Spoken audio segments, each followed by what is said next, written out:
WhatsApp everyone, welcome back to the channel. आज हम class 11th की सीरीज शुरू करने जा रहे हैं। जैसे मैंने आपको बताया था कि आने वाले 3 मंथ्स में हम लोग सब कुछ कंप्लीट करेंगे अलॉन्ग विद योर टेस्ट्स। तो जैसे क्लास 12th के टेस्ट हो रहे हैं वैसे ही आपके भी टेस्ट होंगे और हम सब कुछ कंप्लीट करेंगे। आज हम स्टार्ट करने जा रहे हैं सबसे पहले चैप्टर नंबर 5 प्रोडक्शन फंक्शन के साथ, और फ्लो में सभी चैप्टर्स धीरे धीरे कर लेंगे, चाहे वो बाद वाले हो चाहे वो पहले वाले हो। तो आज शुरुआत करेंगे प्रोडक्शन फंक्शन के साथ। बहुत ही इंपॉर्टेंट, बहुत ही इंटरेस्टिंग चैप्टर, और इसमें से काफी सारे क्वेश्चंस पूछे जाते हैं। तो चलिए जल्दी से शुरू करते हैं इस इंपॉर्टेंट चैप्टर को। Let's begin.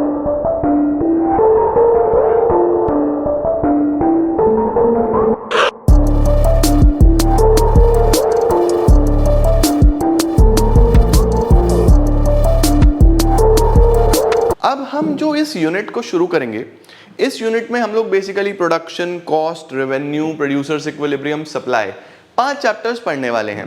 और एक फ्लो में जब आप इनको पढ़ोगे तो आपको अपने माइंड में रखना है कि you are not a consumer, आप प्रोड्यूसर हैं। ठीक है, पूरा यूनिट आपको एज अ प्रोड्यूसर पढ़ना है और अपने आप को प्रोड्यूसर समझो कि आप प्रोडक्शन करते हो, आप प्रोड्यूसर हो, और उसी पॉइंट ऑफ व्यू से इस यूनिट को पढ़ेंगे। स्टार्ट करते हैं हम लोग सबसे पहले प्रोडक्शन में। जो सबसे पहला टॉपिक आता है वो आता है प्रोडक्शन होता क्या है। तो देखो, प्रोडक्शन एक बहुत सिंपल सा प्रोसेस है जिसमें आप किसी भी इनपुट को आउटपुट में कन्वर्ट करते हैं। यानी आप कोई भी रॉ मटेरियल लेके कोई ऐसी चीज बना रहे हैं जो कंज्यूमर्स के लिए यूजफुल है। फॉर एग्जांपल, मैंने एक लकड़ी ली और लकड़ी से मैंने फर्नीचर बना दिया, तो इनपुट से आउटपुट बन गया। मैंने कोई भी रॉ मटेरियल लिया, मैंने लकड़ी से पेपर बना दिया। ठीक है, तो बहुत सारी चीजें हैं जिसमें आप इनपुट से आउटपुट में कन्वर्ट करते हो, और उसको हम लोग क्या बोलते हैं, प्रोडक्शन। ठीक है, तो what is production? Production refers to transformation. ये वर्ड अच्छे से देख लेना, transformation, transformation of input into output. ठीक है जी।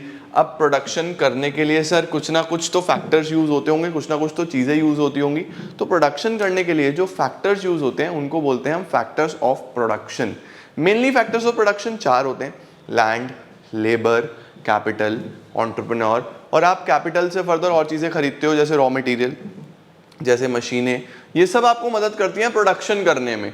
तो अब हम नेक्स्ट टॉपिक पढ़ने वाले हैं production function. What is production function? तो कहीं पे भी प्रोडक्शन फंक्शन आ जाए तो फंक्शन शब्द अभी आप कई बार पढ़ोगे इकोनॉमिक्स में। ये फंक्शन का मतलब क्या होता है? Function means relationship.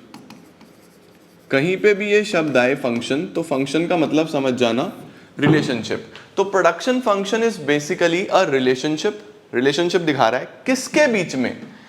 इनपुट्स के बीच में और आउटपुट्स के बीच में। यानी जब भी आप ये चेक करते हो कि क्या रिलेशन है इनपुट और आउटपुट के बीच में, कितने इनपुट यूज करके कितने आउटपुट जनरेट हुए, उसी को हम प्रोडक्शन फंक्शन बोलते हैं। Production function is an expression of technological relation between physical input and physical output of a good. Done. इसके बाद हमारे पास आता है sir what is short run and what is long run. तो शॉर्ट रन और long run को समझने के लिए हमको एक एग्जाम्पल लेना पड़ेगा। अब देखो, यहाँ पे सिर्फ शॉर्ट रन लॉन्ग रन नहीं है, यहाँ पे हम 2 चीजें एक साथ पढ़ेंगे। एक तो शॉर्ट रन लॉन्ग रन, एक फिक्स फैक्टर्स वेरिएबल फैक्टर्स, दोनों को साथ में पढ़ के चलेंगे। सर क्या है शॉर्ट रन, क्या है लॉन्ग रन, क्या है फिक्स फैक्टर, क्या है वेरिएबल फैक्टर? आप एक बार सारा बता दो। देखो, सबसे पहले मैं एक एग्जाम्पल लेता हूँ कि मेरी मिठाई की एक छोटी सी दुकान है। एक छोटी दुकान है मेरी, जिसमें मैं अच्छे लेवल का काम कर रहा हूँ। मेरे पास 2 लेबर हैं, 1-2 मशीन्स हैं, वही कढ़ाई वगैरह है जिसमें मैं सब मिठाई दूध गर्म करता हूँ, बर्फ़ी बनाता हूँ, फिर उससे गर्म करके सारी चीज़ें बनाता हूँ।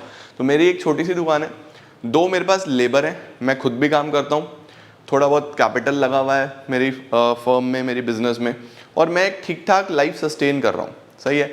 अब आज 11th ऑफ अक्टूबर है, लगभग आज से 12 से 15 दिन के बाद दिवाली है। ठीक है, 12 से 15 दिन के बाद दिवाली है। तो मेरे पास एक बहुत बड़ा ऑर्डर आया, एक बहुत बड़ी कंपनी आई, और उस कंपनी ने बोला कि हमें 1000 किलो बर्फ़ी चाहिए और 2 दिन के अंदर अंदर चाहिए। अब उन्होंने मुझे जो टाइम दिया वो दिया 2 दिन का, और प्रोडक्शन कितना करने को मिला? 1000 किलो बर्फ़ी। अब भाई मैं इतना बर्फ़ी, मैं तो चक्कर आ गया, मुझे चक्कर आ गए। मैं कहा इतना प्रोडक्शन मैं कैसे करूँगा? फिर मैंने दिमाग लगाया कि मुझे कौन कौन से ऐसे फैक्टर्स हैं जो मैं अरेंज कर सकता हूँ। मैंने सोचा यार 1000 किलो बनाने के लिए जगह भी चाहिए, अवेलेबिलिटी ऑफ लैंड भी चाहिए, तो क्या लैंड अरेंज हो सकता है? मैंने सोचा यार इतनी जल्दी 2 दिन में तो नहीं हो पाएगा। लेबर मैंने सोचा लेबर शायद हो जाए, लेकिन सीजन चल रहा है, हो सकता है लेबर भी अरेंज ना हो। कैपिटल चलो मैं एडवांस ले लूंगा उनसे, जो जिन्होंने ऑर्डर दिया है उनसे थोड़ा सा एडवांस ले लूंगा, काम हो जाएगा। एंटरप्रेन्योरशिप में अपना सर्विसेज बढ़ा सकता हूँ, अभी मैं ऑलरेडी बहुत ऑक्यूपाइड हूँ, बट मैं फिर भी कर लूंगा। तो यहाँ पे 2 दिन में कुछ चीजें मैं अरेंज कर पा रहा हूँ, कुछ चीजें मैं अरेंज नहीं कर पा रहा, जैसे लैंड नहीं हो पा रहा, लेबर नहीं हो पा रहा। तो कुछ फैक्टर्स चेंज हो पा रहे हैं, कुछ चेंज नहीं हो पा रहे। बट अगर यहीं पे वो मुझे समय देते कि 1000 किलो बर्फी हम आपसे 2 महीने बाद लेंगे, तो 2 महीने में तो मैं सब कुछ अरेंज कर सकता था। 2 महीने में मैं लैंड भी अरेंज कर सकता था, 2 महीने में मैं लेबर भी अरेंज कर सकता था, 2 महीने में मैं कैपिटल भी अरेंज कर सकता था, 2 महीने में मैं अपनी टाइम भी निकाल सकता था, बड़े आराम से सारा काम कर सकता था। तो 2 महीने मेरे लिए वो पीरियड है जिसमें मैं सभी फैक्टर्स चेंज कर सकता हूं। तो मेरे पास उस टाइम पीरियड में सभी फैक्टर्स वेरिएबल हैं। वेरिएबल मींस जो चेंज हो सकते हैं। लेकिन 2 दिन में मेरे पास कुछ फैक्टर चेंज हो सकते हैं, कुछ नहीं हो सकते। जो हो सकते हैं वो वेरिएबल हैं, जो नहीं हो सकते वो फिक्स्ड हैं। समझ रहे हो? अब एक ऐसा टाइम पीरियड जिसमें कुछ फैक्टर्स चेंज हो सकते हैं, कुछ नहीं हो सकते, उसी को हम शॉर्ट रन बोलते हैं। यानी शॉर्ट रन कोई डिफाइंड पीरियड नहीं है कि 3 महीने, 6 महीने, 1 साल को शॉर्ट रन बोलूंगा, नहीं। आपके अनुसार शॉर्ट रन वो पीरियड है जिसमें आप सिर्फ कुछ ही फैक्टर्स चेंज कर सकते हो, बाकी आप नहीं कर पा रहे, समय कम है। लेकिन लॉन्ग रन वो पीरियड है जिसमें आप सभी फैक्टर्स चेंज कर पाओगे, चाहे कुछ भी हो, लैंड, लेबर, कैपिटल, एंटरप्रेन्योर, सब चेंज हो जाएगा। वो मेरे लिए लॉन्ग रन है। तो शॉर्ट रन, लॉन्ग रन समझे? शॉर्ट रन और लॉन्ग रन का कोई स्पेसिफाइड टाइम पीरियड नहीं है। बस शॉर्ट रन वो पीरियड है जिसमें मुझे अगर प्रोडक्शन करना है तो मैं सारे फैक्टर्स चेंज नहीं कर पाऊंगा। लॉन्ग रन में मैं सब चेंज कर सकता हूं। तो क्या है शॉर्ट रन?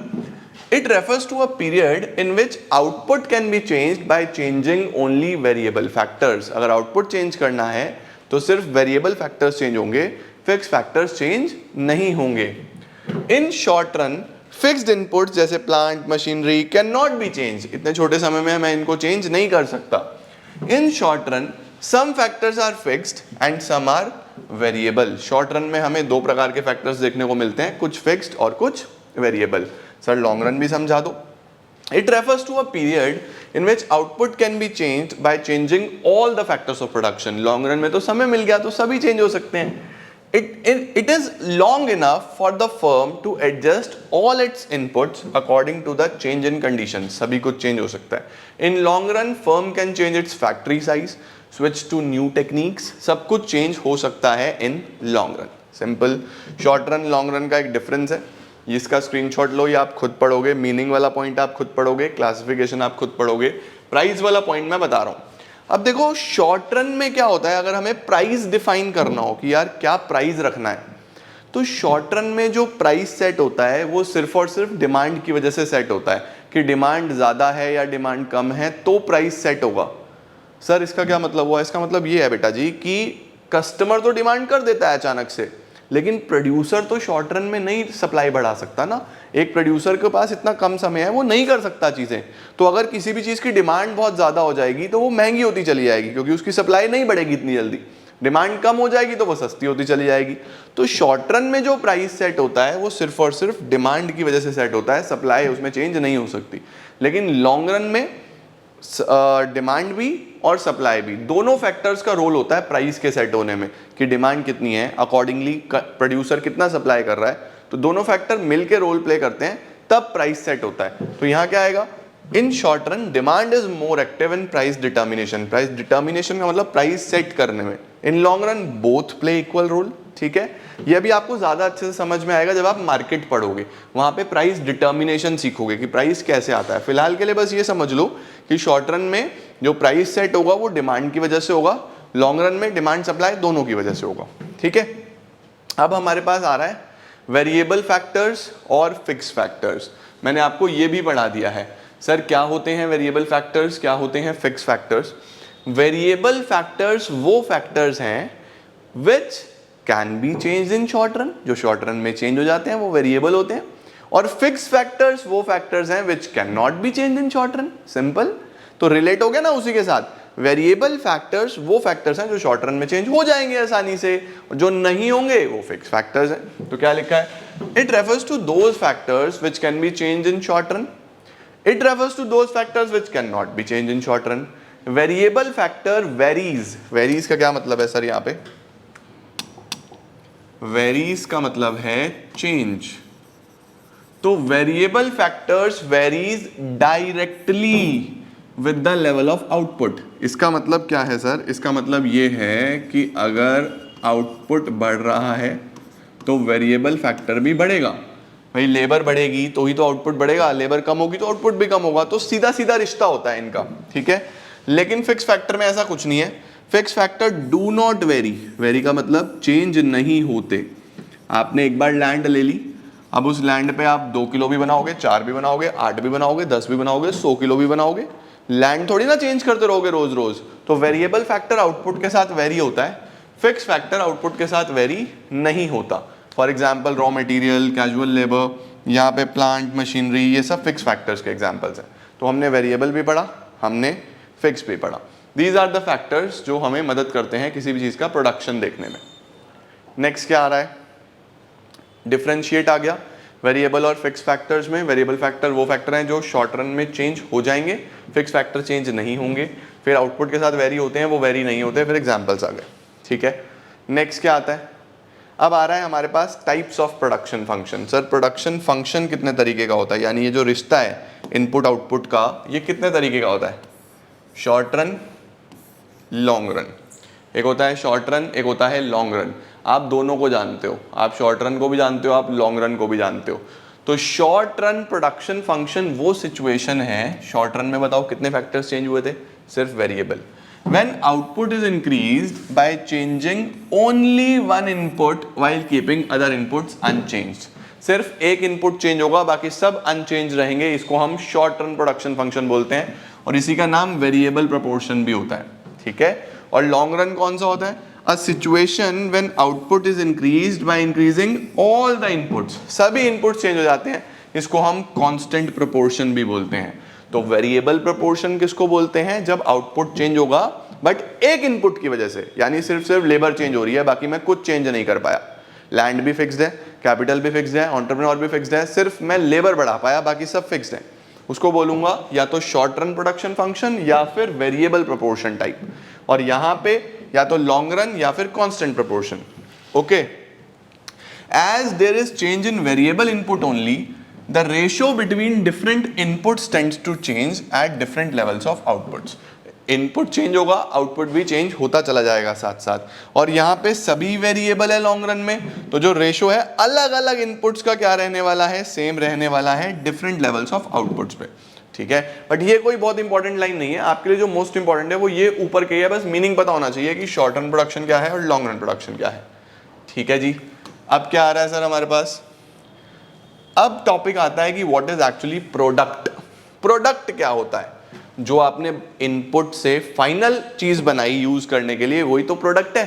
तो what is a product? Product और आउटपुट, याद रखना, आपसे प्रोडक्ट पूछे आउटपुट पूछे एक ही बात है।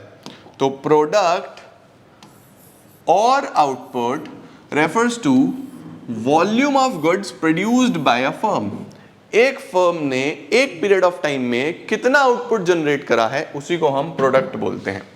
प्रोडक्ट कितने तरीके का हो सकता है? 3 तरीके का हो सकता है। एक होता है टीपी यानी कि टोटल प्रोडक्ट, एक होता है एमपी यानी कि मार्जिनल प्रोडक्ट, एक होता है एपी यानी कि एवरेज प्रोडक्ट, ठीक है। अब मैं आपको बड़े ध्यान से ये समझाने वाला हूँ कि किस तरीके से आप चीज़ें इनको अलग अलग करते हो। देखो मेरी बात समझना। सपोज मैंने बोला कि एक लेबर लगाई और एक लेबर ने 10 यूनिट ऑफ आउटपुट प्रोड्यूस करे। एक ने कितने प्रोडक्शन करा? 10 यूनिट्स बना दिए। हमने सोचा यार और प्रोडक्शन करने के लिए लेबर बढ़ानी पड़ेगी। मैंने लेबर 1 से बढ़ा के 2 कर दी। मैंने जैसे ही 2 करी तो टोटल आउटपुट 24 हो गया। दोनों ने मिलकर 24 बना दिए। अरे वाह क्या बात है, एक 10 बना रहा था, दोनों ने मिलकर 24 बना दिए। जैसे ही मैंने 3 लगाए तो तीनों ने मिलके 42 बना दिए। तीनों ने मिलके 42 बना दिए। तो आप यहां पे देख रहे हो कि ये टोटल आ रहा है मेरे पास कि एक ने कितने बनाए, 2 ने कितने बनाए, 3 ने कितने बनाए। तो टोटल बोलते हैं कि टोटल आउटपुट कितना प्रोड्यूस हो रहा है यूजिंग ऑल द इनपुट्स, ठीक है। अब मैं आपको बोलूं कि ये तो चलो 2 के इतने हो गए, 3 के इतने हो गए, भाई एक का बताओ कि एक कितना बना रहा है। इसको हम बोलते हैं एवरेज प्रोडक्ट। इसको हम क्या बोलते हैं? Average product. कि एक कितना बना रहा है भाई, तो एवरेज कैसे निकलता है? Total divide by quantity. Quantity का मतलब है इनपुट, क्वांटिटी का मतलब है इनपुट। तो 10/1 एक 10 बना रहा था, 24/2 एक 12 बना रहा है, 42/3 एक 14 बना रहा है। तो यहां से आप देख पा रहे हो कि पर यूनिट कितना आउटपुट बन रहा है, इसको हम एवरेज प्रोडक्ट बोलते हैं। टोटल की समेशन, कि टोटल कितना बना, एवरेज की पर पर्सन पर यूनिट कितना बन रहा है। अब आता है मार्जिनल प्रोडक्ट, एमपी। एमपी कभी भी आए तो एमपी का मतलब समझ जाना, एडिशनल आउटपुट की बात हो रही है। एमपी का मतलब होता है एडिशनल। एडिशनल का फॉर्मूला होता है delta TP divide by delta Q. Sir delta TP divide by delta Q का मतलब, देखो डेल्टा का मतलब होता है चेंज। ये जो ट्राइंगल है ना, इसको डेल्टा बोलते हैं, यानी कि चेंज। पहले पे तो डैश हो जाएगा। अब देखो आपने डेल्टा टीपी, टीपी में कितना चेंज आया, 10 से 24 हो गया, कितना बढ़ा? अगर 10 से 24 हो गया तो ये 14 का चेंज आया, 14 का चेंज डिवाइड बाय क्वांटिटी में कितना चेंज है, 1 से 2 एक का चेंज है, 14/1 14 आ गया। ठीक है, फिर अगले में 24 से 42 हो गया, 24 से 42 तो कितना चेंज है सर, 18 का चेंज है। और क्वांटिटी में कितना चेंज है, 2 से 3 1, तो 18/1 18। ठीक हो गया। तो इस तरीके से हम लोग कैलकुलेट करते हैं, क्या यहां से हम लोग कैलकुलेट करते हैं एमपी, मार्जिनल प्रोडक्ट। तो मार्जिनल प्रोडक्ट क्या होता है? मार्जिनल होता है कि एडिशनल कितना जनरेट हो रहा है, हर बार एक्स्ट्रा कितना जनरेट हो रहा है। सही है ना? तो 10 से 24 हुआ तो एक्स्ट्रा 14 आया, 24 से 42 हुआ तो एक्स्ट्रा 18 आया। इस तरीके से मार्जिनल प्रोडक्ट निकलता है। मैंने आपको तीनों का फॉर्मूला बताया, फॉर्मूला लिख लो, तीनों का मतलब बताया, सारी चीजें समझाई। डन।